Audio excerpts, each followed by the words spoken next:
Prazer, história.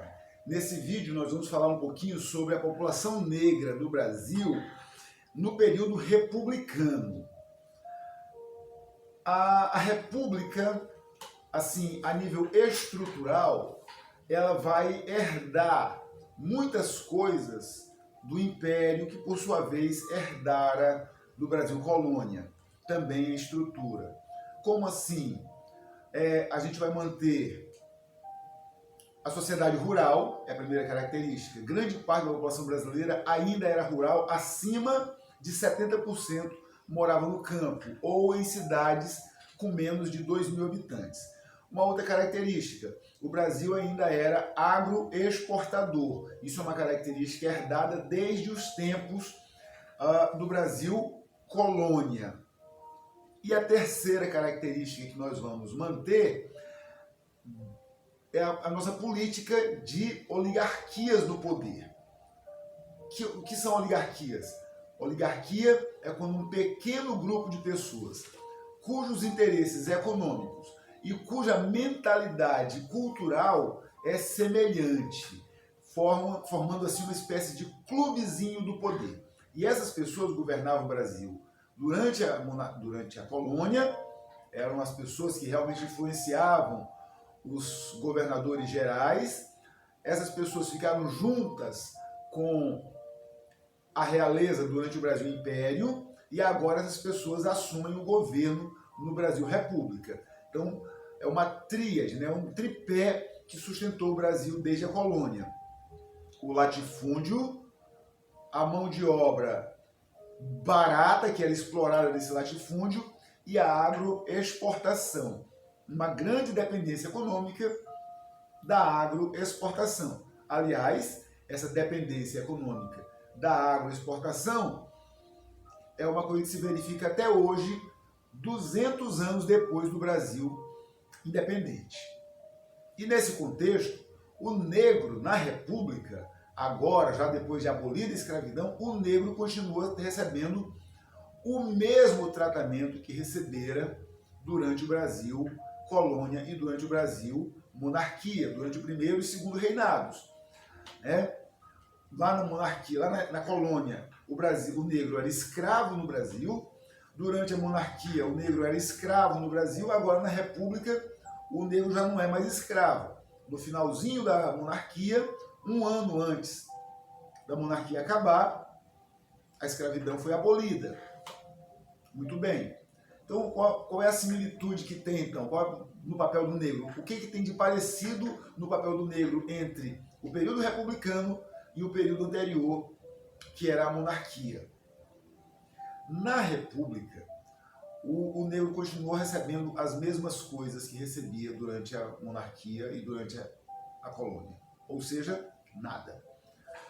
A abolição não foi seguida de políticas, de práticas públicas, de práticas sociais para a inclusão do negro. Ao contrário, todo o dinheiro, todos os recursos, todos os esforços públicos eram destinados a apoiar, a acolher e a financiar o imigrante branco que estava chegando da Europa. O negro foi excluído. Ele não tinha escola, não tinha saúde, não tinha moradia.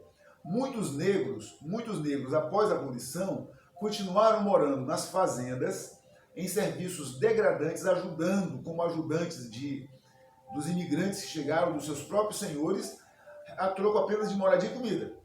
Ou seja, na prática, continuaram escravos. Muitos deles tiveram que migrar para as comunidades quilombolas, que já eram estabelecidas desde o tempo do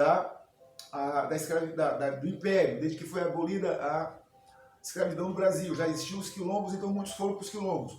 Os outros vão para as periferias das cidades. Mas, em comum, todos os negros tinham as mesmas limitações de acesso à saúde, à educação, à habitação e ao trabalho. Ora, se o negro não estuda, ele não se qualifica. Se ele não se qualifica, ele não está pronto para o mercado de trabalho. Então o negro ficou sempre à margem.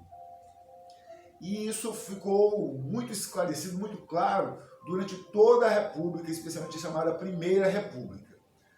Durante a outra fase da República, a segunda fase da República, que é o chamada Era Vargas, durante a Era Vargas, o negro, todas as reações e todas as atitudes culturais do negro foram duramente reprimidas.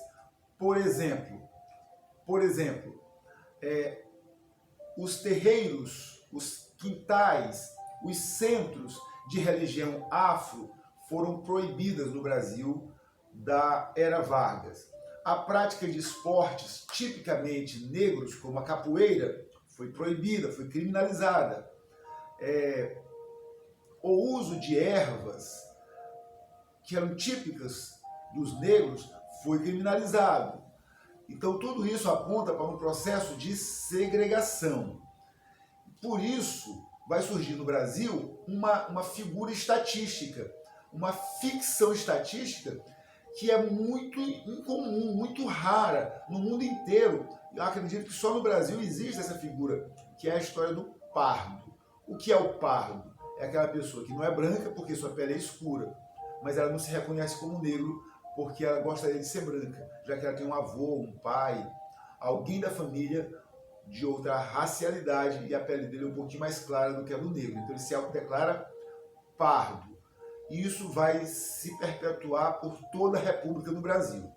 A partir da Constituição de 1988, as coisas começam a mudar, porque a Constituição atribuiu aos negros uma série de direitos, né? Clarificou, na verdade, não atribuiu esses direitos porque eles já existiam, uma vez que a Constituição considerava todos iguais, mas passa a atribuir aos negros na medida em que a negativa desses direitos é criminalizada. O racismo passa a ser criminalizado no Brasil e mais tarde vai ser detalhado, né, estruturado em lei complementar. Vamos ter uma lei específica que vai tratar das questões raciais, dos crimes raciais no Brasil. Muito bem. No entretanto, a partir do momento em que a Constituição e as leis posteriores foram dando privilégios aos negros, por exemplo, o sistema de cotas em universidades, o sistema de cotas em concursos públicos, o sistema de cotas em programas sociais como Minha Casa Minha Vida, Bolsa Família, etc. Na medida em que isso foi acontecendo, a autodeclaração, ou seja, a vontade de se dizer negro, começou a se propagar no Brasil. Muitos dirão, são negros de oportunismo, são negros por causa da cota, se diz negro porque quer as portas abertas para si, se diz negro porque quer proteção policial, proteção da justiça, quando faz as suas bobagens. Pode ser verdade em algum caso, mas a gente não pode racializar, generalizar racialmente um comportamento individual. Isso é muito feio, isso é errado, isso é antiético e, na verdade, isso é criminoso. A lei classifica isso como crime de racismo. Você generalizar, isso é injúria racial. Quando você, por causa de uma pessoa que tomou um comportamento inadequado, você chama todo mundo daquela raça daquele comportamento. Por exemplo, porque você encontrou um negro bêbado, você chamar todos os negros de porre.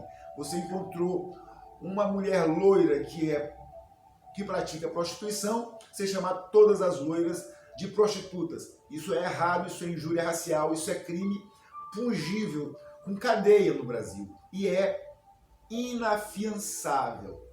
Então a gente precisa ter muito cuidado, não apenas com as coisas que a gente fala, vigiando os nossos lábios, mas principalmente com os valores que nós permitimos que entrem dentro de nós.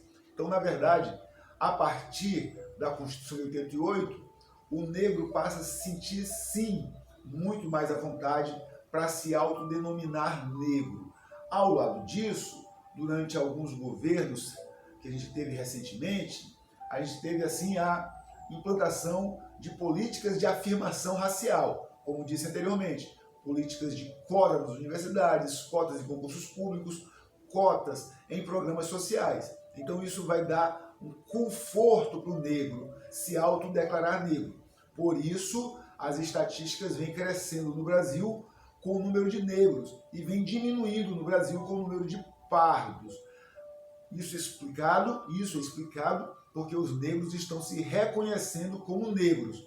Isso, muito mais do que oportunismo, é um processo de libertação das amarras históricas impostas aos negros, dando a eles a oportunidade de se auto-reconhecerem como são.